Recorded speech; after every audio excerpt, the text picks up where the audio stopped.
Көрпешемізді бітірдік, мақтасын салып, көктеп, қаптадық. Мінекен андай болып шықты. Барлықтарына жегіне су жүргізілген.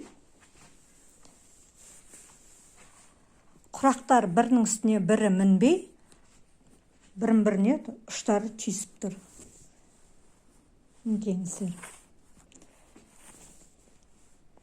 Ешқандай құрақ бірінің үсті біріне бірі мініп кетпеген. Сіздерде де осындай болу керек. Құрақтарыңыз бірінің үстіне бірі мінбей, әдемі үйлесіп тұру керек. Бұрыштары біріне бірі мінекеңіз. Жегіне кант жүргізілген. Міне. Кант осындай болып жүреді. Түгел. Мақта. 4 келі мақта салынған жоқ, 4 келі мақта ауыр болып кетеді екен. Сосын әрі өте слишком матрас сияқты қалың болып кетеді. Мақта 3 келі 600 дей, сол 3,5 келі 3 келі 600 дей мақта салынды.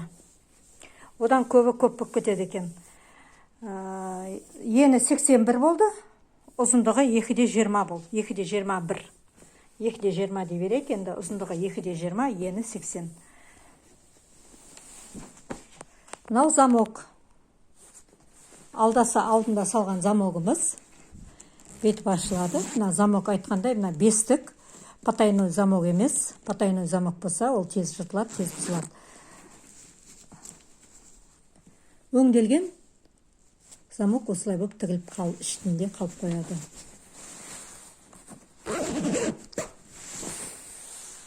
Ал іске сәт барлықтарыңызға